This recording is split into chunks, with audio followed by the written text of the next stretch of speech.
अनेक व्हिडिओ समोर येत आहेत की ज्यात तरुण रस्त्यावर पिस्तुलाने आहे ना आहेत, अनेकांकडे शस्त्रांचे परवाने आहेत.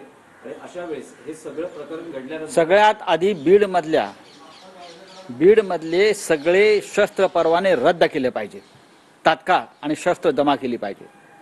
बीडमध्ये माझ्या माहितीनुसार 1500च्या वर शस्त्र परवाने आहेत परळीतच, आणि त्याहीपेक्षा 7 ते 8 हजार बेकायदा शस्त्र तिथे आलेली आहेत. आणि ही सर्व शस्त्र नेपाळ आणि बिहारमधून आणलेली आहेत. आणि त्या शस्त्रांचा वापर करून मंत्रिमंडळात असलेले फडणवीसांचे जे सहकारी आहेत त्यांच्या टोळ्या दहशतवाद निर्माण करतात. हे अगदी फडणवीसांनी मान्य करावं आणि स्वीकारावं. खरं म्हणजे मी कालही म्हणालो, राज्य घटनेमध्ये तशी तरतूद नाही, राज्य घटनेत तशी तरतूद नाही की एका जिल्ह्यामध्ये राष्ट्रपती शासन लावावं. नाहीतर बीड, कल्याण, अंबरनाथ ही फिट केस आहे अशा प्रकारचं राष्ट्रपती शासन लावण्यासाठी. इतका भयंकर अत्याचार, शोषण, दहशतवाद या 2 ठिकाणी सुरू आहे. आणि महाराष्ट्राची प्रतिमा या 2 जिल्ह्यांमुळे अत्यंत मलिन होते आहे. हे देवेंद्रजींना कळलं पाहिजे, कारण ते राज्याचे आज मुख्यमंत्री आहेत.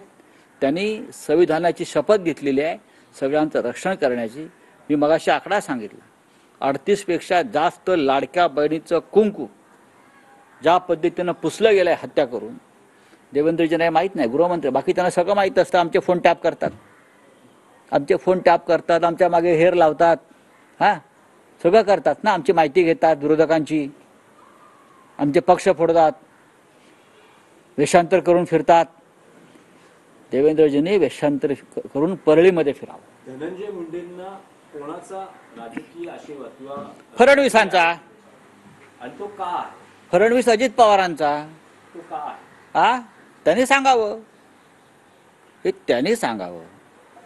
असं आहे की जर लोकभावना इतकी तीव्र आहे, धनंजय मुंडे यांनी नैतिकतेच्या मुद्द्यावर राजीनामा दिला पाहिजे. मी नैतिकतेचा प्रश्न काढतो. देवेंद्र फडणवीस आणि नैतिकतेच्या मुद्द्यावर मुंड्यांचा राजीनामा घेतला पाहिजे.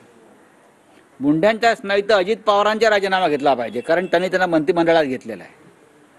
हे मी अत्यंत हिमतीनं धाडसानं सांगतो. त्याची किंमत मला मोजावी लागेल, मला माहिती आहे. काय चाललंय या राज्यामध्ये? हे राज्य तुम्ही कोणत्या दिशेला घेऊन चाललेला आहात? काय राज्याच्या मुख्यमंत्र्यांना हे दिसत नाही? अमित शहाना दिसत नाही? कोणत्या प्रकारचं राज्य आहे हे? शिवाजी महाराजांचं नाव सांगतोय ना आम्ही इथे. हे असं राज्य चालतं का? महाराष्ट्र राज्य कधी अशा प्रकारे चाललं होतं का? तुम्ही आम्हाला सांगताय ना खपवून घेणार नाही, किती मोठा गुन्हेगार असू द्या. मग आता हे कोण आहेत तुमचे? कोण आहेत? लाडके भाऊ आहेत, जावई आहेत? सांगा ना कोण आहेत तुमचे? हे तुमचे एजंट आहेत? फक्त निवडून येण्याची क्षमता आहे दहशतीच्या बळावर.